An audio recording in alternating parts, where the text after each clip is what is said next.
Hello everyone, I am Akash, your maths teacher. हमने अपना 9th chapter start किया हुआ है, सम एप्लीकेशन ऑफ ट्रिग्नोमेट्री। हम उसके इंट्रोडक्शन पार्ट और 2 क्वेश्चन कर चुके हैं। आज हम उसका 3rd क्वेश्चन करते हैं।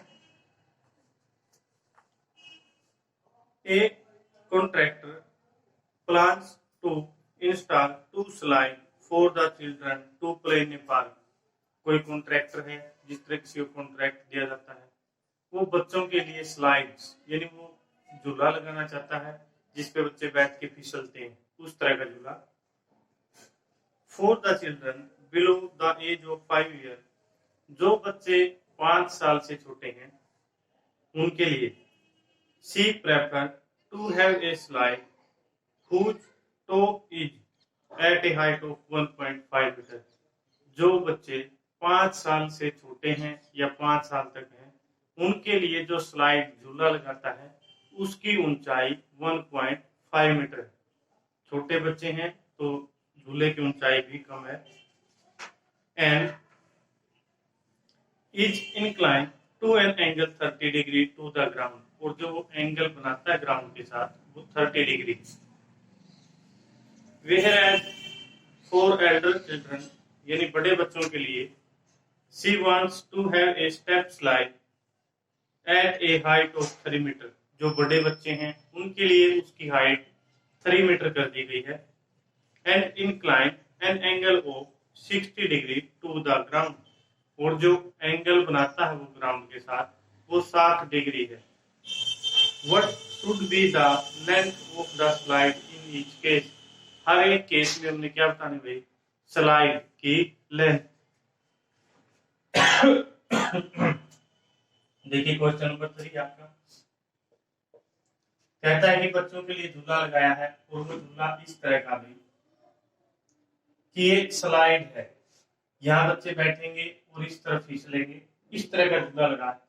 उसकी हाइट कहता 1.5 मीटर है। कौन से बच्चों के लिए, जिनकी एज कितनी है भाई,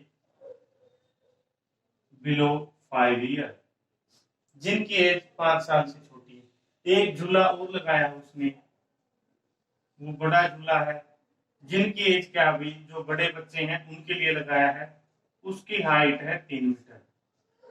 यहां से बैठ के वो इस तरफ और यहां से छोटे बच्चे इस तरफ, यानी इसका नाम रख लेते हैं हम ए, बी और सी। जो छोटे वाला झूला है वो एंगल बनाता है ग्राउंड के साथ 30 डिग्री। ये ग्राउंड है, यहां से ऐसे बच्चे ग्राउंड बनाएंगे और यहाँ एंगल बनाता है 60 डिग्री। इसका नाम कुछ लिख लीजिए डी ई एफ। यहाँ 90 बनेगा, सभी को पता भी। क्लियर है। अब हमें बताना क्या है कि जो ये लेंथ है ये, और यहां से ये लेंथ, ये फाइंड आउट करनी है कितनी है। कोई डाउट किसी को? अब मैंने क्वेश्चन में आपको बताया था जो गिवन है और जो निकालना है, उन दोनों के बीच में हमने रिलेशन बनाना है। कि किस तरह का रिलेशन बनेगा वो देखिए आप। फर्स्ट, सबसे पहले ट्रायंगल ABC, तो किस ट्रायंगल से, ABC से। हमें पता है BC है 1.5 मीटर था, तो 1.5 मीटर लिख लेंगे। क्लियर। ये हमने निकालना है AC क्या है। तो इन दोनों के बीच में क्या रिलेशन बनेगा वो देखिए। अगर हम परपेंडिकुलर अपॉन बेस कर दें, सॉरी परपेंडिकुलर अपॉन हाइपोटेन्यूज, तो साइन हाइपोटेन्यूज अपॉन परपेंडिकुलर कर दें तो क्या हो जाएगा, कोसेकेंट। तो आप जो चाहे वो ले सकते हैं। मैं यहाँ पर लिखता हूं BC अपॉन AC, यानी परपेंडिकुलर अपॉन हाइपोटेन्यूज। एंगल बनता है मेरा साइन, और यहाँ एंगल गिवन है 30 degree. Perpendicular upon hypotenuse sine theta होता है, और वो क्या है 30। तो यहां से क्या करना भाई, BC हमें गिवन है, उसकी वैल्यू पुट कर दे 1.5 upon AC is equal to sine 30 होता है 1/2। साइन 30 का आपका 1/2 क्रॉस मल्टीप्लाई इसकी यहाँ और इसकी यहाँ। तो AC की 1 के साथ AC और 2 की मल्टीप्लाई 1.5 के साथ, तो AC किसके इक्वल आ गया भाई, 3 मीटर।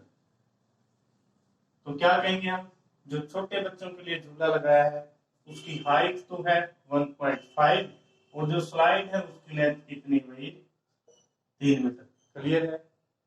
बस आपको डायग्राम बनाना है इस क्वेश्चन में। जब भी आप डायग्राम बना लेते हैं फिर कोई डाउट नहीं क्वेश्चन में, किसी भी तरह क्वेश्चन हो 9th चैप्टर में आप सिर्फ डायग्राम बनाना सीखिए, फिर कोई डाउट नहीं है। नेक्स्ट इसको देखिए, अब यहां हमें गिवन है फ्रॉम ट्रायंगल DEF, भाई इस ट्रायंगल का नाम लिख लिया DEF। गिवन क्या है हमें, EF गिवन है 3 मीटर है। निकालना क्या है, यहाँ किसी को वो लगता होगा, इसको मैं हटा देता हूँ यहाँ से और यहाँ से भी। तो निकालना कौन हुई, DF, वो हमने फाइंड आउट करना है। फिर उन्हीं दो के बीच में रिलेशन जो दिया है और जो निकालना है, उन्हीं दो के बीच में रिलेशन हम लेते हैं। तो देखिए क्या, यहां से मैंने लिख दिया EF upon DF, EF upon DF यानी परपेंडिकुलर अपॉन हाइपोटेन्यूज। ये तो मेरा साइन थीटा होता है और थीटा कितना है यहाँ 60 डिग्री, तो मैं क्या लिखूंगा, साइन 60। क्लियर सभी को। EF की वैल्यू गिवन है मेरे को 3, DF कितना भी निकालना है और साइन 60 होता क्या है, √3/2। क्रॉस मल्टीप्लाई, इसकी यहाँ मल्टीप्लाई, इसकी यहाँ मल्टीप्लाई, तो करिए इसकी यहाँ √3 DF इज इक्वल टू 3 2 जा 6, तो यहाँ 6, तो DF is equal to 6 upon √3। हमें पता है अंडरूट अपसगुन है नीचे, तो क्या करेंगे ऊपर नीचे √3 से मल्टीप्लाई, तो ऊपर 6 √3 नीचे कंप्लीट 3, क्योंकि √3 के √3 के साथ मल्टीप्लाई कंप्लीट 3 और 3 की टेबल से 3 2 जा 6, तो 2 √3 मीटर। ये हमारा आंसर आता है। जो छोटे बच्चों के लिए कहा था उसकी स्लाइड 3 मीटर लंबी थी, जो बड़े बच्चों के लिए लगाया है उसकी 2√3 मीटर लेंथ है स्लाइड की। नेक्स्ट क्वेश्चन देखिए, 9th चैप्टर में आपको सिर्फ डायग्राम बनाना है। डायग्राम के बाद क्वेश्चन बिल्कुल इजी है। 4th क्वेश्चन देखिए,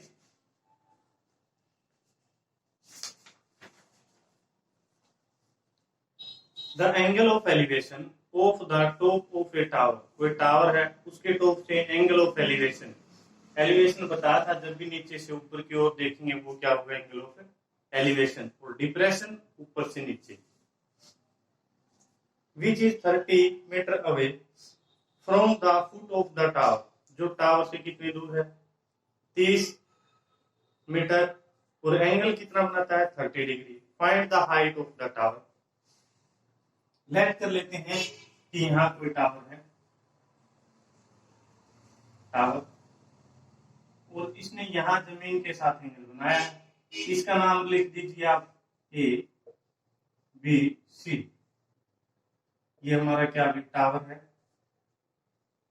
अब कहता है the angle of elevation of the top of A tower from the point of ground. ये AC क्या था, हमारा टावर था। अब टावर का ये तो बेस और ये टॉप वाला सिरा है, जो ये पॉइंट जहां पर हमने लिखा है, तो ये क्या करता है, ग्राउंड के साथ एंगल बनाता है। ये टॉप और यहाँ इसने एंगल बनाया कितने डिग्री का, 30 डिग्री।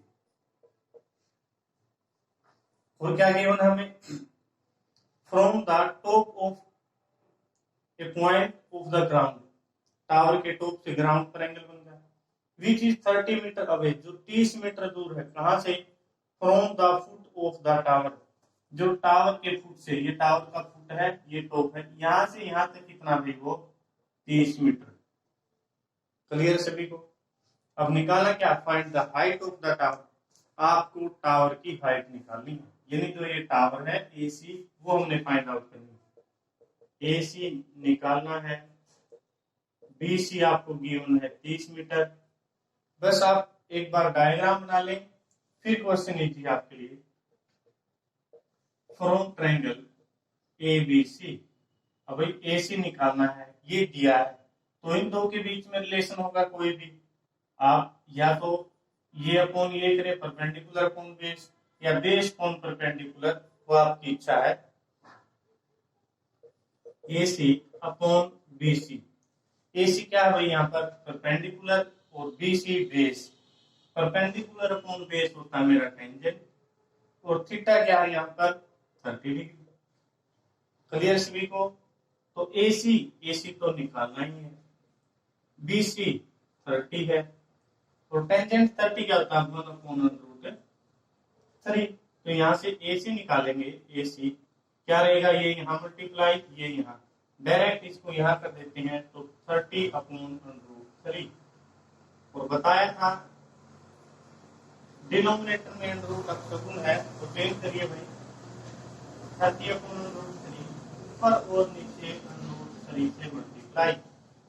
ऊपर मल्टीप्लाई करते हैं तो 30/√3, और √3 की 3 के साथ 3 के टेबल से 10, तो 10/√3। ये क्या होगी भाई, हाइट होगी उसकी इतने मीटर, लास्ट में लिख देंगे हाइट ऑफ टावर 10/√3 मीटर। छोटे छोटे क्वेश्चन है, ध्यान से करिएगा।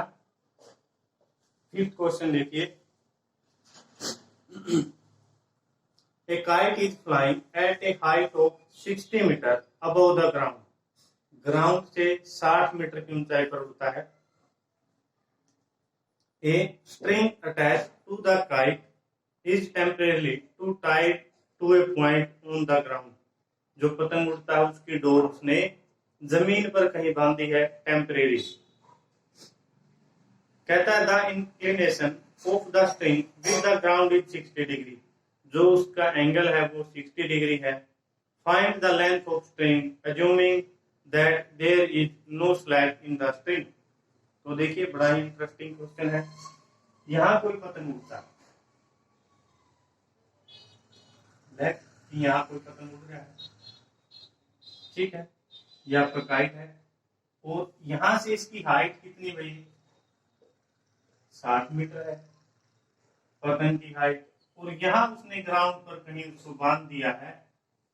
ग्राउंड पर जो ये स्ट्रिंग है, रस्सी है, इस पतंग को उसने यहाँ ग्राउंड पर बांध दिया कहीं पर। कहते हैं इसके अंदर कोई स्लैक नहीं है, यानी ये इस तरह की नहीं है भाई, कहीं आप ये समझो कि उसमें कोई स्लैक है, मोड़ तोड़ है, इस तरह का कुछ नहीं है, वो बिल्कुल स्ट्रेट है। तो कहता है उस रस्सी की लेंथ बताइए, यानी आपने ये चीज निकाली है, यहाँ ए बी सी, ये आपका काइट है। आपको एंगल दिया है, यहाँ कितने डिग्री बनाता हूं 60 डिग्री। निकालना आपने ए सी है, तो देखिए क्या गिवन आपके पास, B C is equal to 60 metre, या height of kite. A C आपने फाइंड आउट करना है, तो क्या लिखेंगे, from triangle A B C triangle से रिलेशन इसके और इसके बीच में भाई, यानी हाइपोटेन्यूज और परपेंडिकुलर, इन दो के बीच में रिलेशन है। या तो आप P बाई एच लिखेंगे या H बाई P लिखेंगे, क्योंकि भाई दो के बीच में रिलेशन है, एक दिया है एक निकालना है। तो मैंने क्या लिखा है यहाँ पर, BC अपॉन AC किसके इक्वल है, साइन 60 के। मैंने आपको बताया है, जिसकी टेबल आपको आसानी से याद हो वो लिख ले। मैंने क्या लिखा, BC क्या मेरा परपेंडिकुलर अपॉन AC मेरा हाइपोटेन्यूज है। परपेंडिकुलर अपॉन हाइपोटेन्यूज क्या बन गया, साइन, और साइन 60। तो यहां से BC की वैल्यू गिवन है 60 अपॉन AC, और साइन 60 होता है √3/2। कोई डाउट? क्रॉस मल्टीप्लाई करिए इसकी यहाँ और इसकी यहाँ, यानी 2 × 60 और AC की मल्टीप्लाई √3। इन दो की मल्टीप्लाई करते हैं तो क्या आता है 120, और √3 AC। ये मल्टीप्लाई में इधर आएगा, डिवाइड में। सोल्व करिए भाई, सोल्व करते हैं तो नेक्स्ट स्टेप आता है AC is equal to 120 upon √3। बताया है नीचे अंडर अपसगुन है तो चेंज करते हैं, ऊपर और नीचे √3 से मल्टीप्लाई। क्लियर है? तो यहाँ क्या लिखेंगे भाई, 120 √3, √3 के √3 के साथ कंप्लीट कर 3 करना पिटना आपका काम। 4 3 जा 12 यानी 40 स्क्वायर रूट 3। तो जो उसकी हाइट थी वो 60 मीटर थी, जो रस्सी है उसकी लेंथ कितना आया, क्या लेंथ आई उसकी, उसकी लेंथ आई है 40 और उसकी मल्टीप्लाई किसके साथ हुई, स्क्वायर रूट 3 के साथ। ये उसकी क्या है, लेंथ। तो आप लास्ट में क्या लिखेंगे, length of string this. Clear है? आपको क्वेश्चन में क्या है, डायग्राम बनाना, उसके बाद क्वेश्चन कुछ भी नहीं, बड़ा ही इजी। नेक्स्ट क्वेश्चन देखिए आपका 6।